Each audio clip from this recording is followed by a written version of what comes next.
करेंगे नहीं। हाँ जी, कहाँ से आए हैं आप? मैं योगी की भूमि उत्तर प्रदेश। योगी की भूमि उत्तर प्रदेश। गोरखपुर से हैं? गाजियाबाद। गाजियाबाद से। बेवकूफ बनाते, बगल में यहीं पे रहते हैं, बता रहे हैं बगल में रहते हैं और बता रहे हैं दिल्ली एनसीआर। जी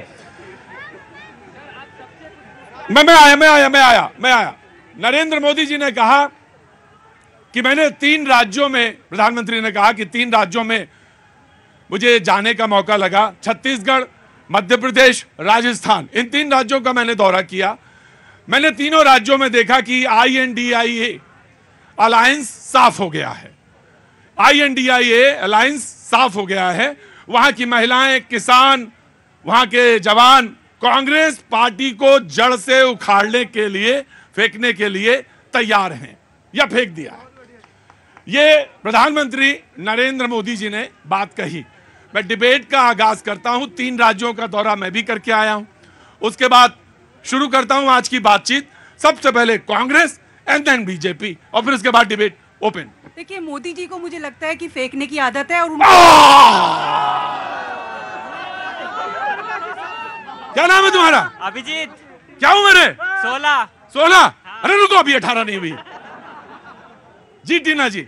और वो अभी भी जारी है। मुझे लगता है कि जो 3 विधानसभा चुनाव हुए हैं, मैं पहले छत्तीसगढ़, मध्य प्रदेश की जनता का आभार व्यक्त करना चाहती हूँ और मैं राजस्थान की जनता का सर झुकाकर मैं धन्यवाद करना चाहती हूँ कि उन्होंने कांग्रेस के ऊपर भरोसा किया। और देखिए, अच्छा, आपको लगता है कांग्रेस राजस्थान में? बिल्कुल, क्योंकि देखिए जितना मतदाता का फीडबैक रिस्पॉन्स हम लोगों को मिल रहा है, उससे साफ तौर पर दिख रहा है कि कांग्रेस पार्टी सत्ता में आने जा रही है और हम चुनाव जीतने जा रहे हैं। और अब मैं तेलंगाना की जनता का भी आभार व्यक्त करना चाहती हूँ, चुनाव होने हैं जहाँ पर चुनाव होने। और दूसरी बात मैं कहना चाहती हूँ, देखिए मोदी जी को इंडिया अलायंस पे चिंता करने की जरूरत नहीं है। अपना एनडीए संभाल ले, क्योंकि अब उनका बस्ता पैक करने की इंडिया।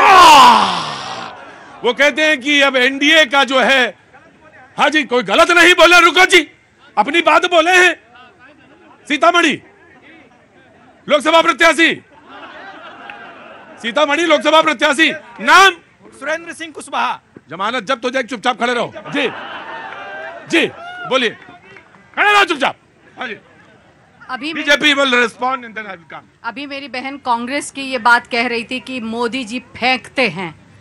जिनके विचारधारा ऐसी हो, जो प्राइम मिनिस्टर ऑफ इंडिया उनको फेंकू कहते हो, जिनकी बातचीत इस तरीके की हो और ये क्वेश्चन पूछते हो कि भारत माता कौन है, कौन है भारत, कौन है माता, उनसे जाके पूछिए। इंदिरा गांधी ने इसका जवाब बहुत अच्छी तरह से दिया था कि भारत माता कौन है, और भारत माँ वो है जिसको मोदी ने ला कर दिखाया कि ये भारत है, क्योंकि भारत का मतलब आज 4 ट्रिलियन इकोनॉमी के साथ, अर्थव्यवस्था के साथ खड़ी है। इनकी तरह 11वें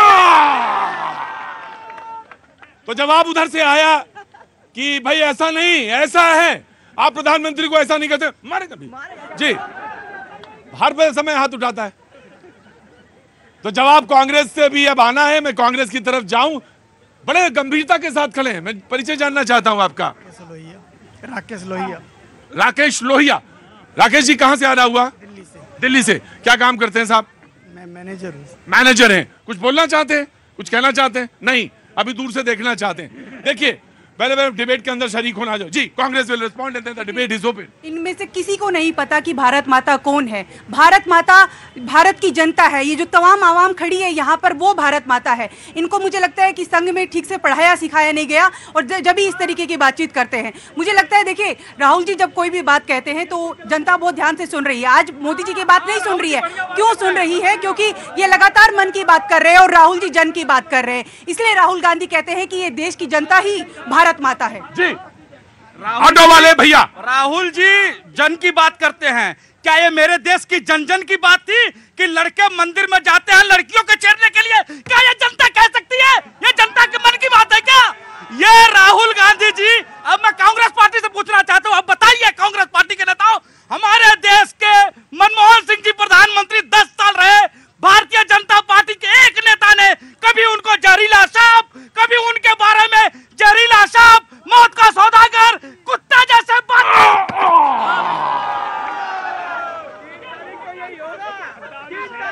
अरे रुको, लो लो लो रुको रुको रुको, no no no no no no, बैठो बैठो।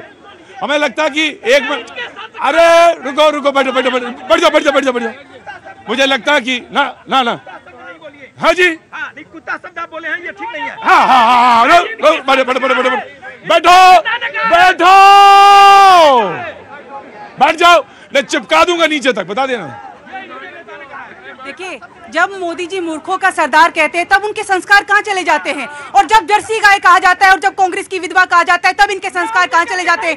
क्योंकि हम आज हम ईंट का जवाब पत्थर से देना सीख गए। हम नहीं सुनेंगे इनसे जब ये जर्सी गाय कहते हैं, 50 करोड़ की गर्लफ्रेंड कहते हैं। और ये जब क्यों इलेक्शन कमीशन चुप हो गया, जब मूर्खों के सरदार कहा, इलेक्शन कमीशन ने क्यों नहीं भेजा मोदी जी के यहाँ नोटिस, राहुल जी को नोटिस दे रहे हैं। देखिए इलेक्शन कमीशन जी, मैं आराम से वन बाय वन, कांग्रेस इन्हें कांग्रेस को तकलीफ ही तो यही है कि कह रहे ईडी और कांग्रेस और सीबीआई और कई आईएनडीआई के लोग, इनके जो इनके घमंडिया गठबंधन के लोग हैं, उनको जेलों में बंद कर रहे हैं, वो भाजपा बंद कर रही है। मुझे आप बताइए, कांग्रेस के टाइम में भाजपा भी तो ऑपोजिशन में थी, आपकी सरकार थी, आपका केज्ड पैरेट सीबीआई कितनी बार भाजपा के पास आया और कितने लोगों को उसने बंद किया, और कितना रिकॉर्ड है आपके पास? अब जवाब दीजिए मुझे यहाँ पे डिबेट पे। और आज आप बात कर रहे हैं, आप ये बताइए, राजस्थान से बताइए, आप ये बताइए जहां पे आपकी गवर्नमेंट है, आपने अभी तक कितने एमएलए में और कितने लोगों में जो मंत्री है भाजपा के,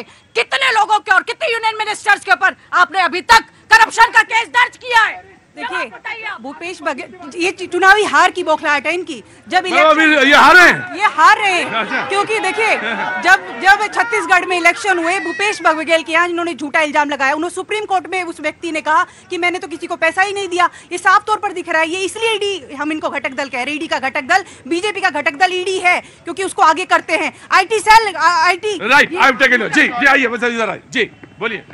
देखिए, अभी कांग्रेस की मोहतरमा ने कहा फेंकू, तो फेंकू है तो ऐसा 11 करोड़ 72 लाख शौचालय बना दिया इस फेंकू ने, 9.5 करोड़ मकान बना दिए, 20 किलोमीटर प्रतिदिन की रफ्तार से माया जाल फेंक दिया। हिंदुस्तान को 5वीं सबसे बड़ी अर्थव्यवस्था में खड़ी कर दिया इस फेंकू ने, अब तीसरे की तरफ अग्रसर है। और इनके जो फेंकू थे, 3,82 अरब डॉलर का घोटाला करके बैठे हुए हैं। इनके सारे बड़े नेता किसी न किसी केस में जमानत पे हैं। जी आया जी, जवाब साहब। प्रतीक भाई, पहुंची वहीं की खाक जहां का खमीर था। क्या बात है, आप लौट करके आए। देखिए अब इनके साथ, बीजेपी वालों के साथ समस्या क्या हो गई है कि राहुल गांधी जी दिल में आने लगे और भारतीय जनता पार्टी के समझ में नहीं आते हैं, ये तकलीफ है। अभी बात करी, 5 राज्य के चुनाव हैं, मध्य प्रदेश, राजस्थान, छत्तीसगढ़ और तेलंगाना में तो माननीय प्रधानमंत्री जी जा रहे हैं। क्यों नहीं माननीय प्रधानमंत्री मिजोरम के अंदर जा रहे हैं? वहां पर भी तो चुनाव है। क्या मिजोरम जो है इस देश का हिस्सा नहीं है? क्या इस देश के अंदर मिजोरम नहीं आता है? क्यों नहीं मिजोरम के अंदर जाकर के चुनावी भाषण और रैलियां कर रहे हैं? समस्या क्या है जो देश के ऊपर बड़े बड़े दुख और तकलीफ के साथ कहना चाह रहा हूं कि देश के ऊपर जो एक मणिपुर का कलंक लगा है, उसकी हार के कारण माननीय प्रधानमंत्री जो है मिजोरम में जाकर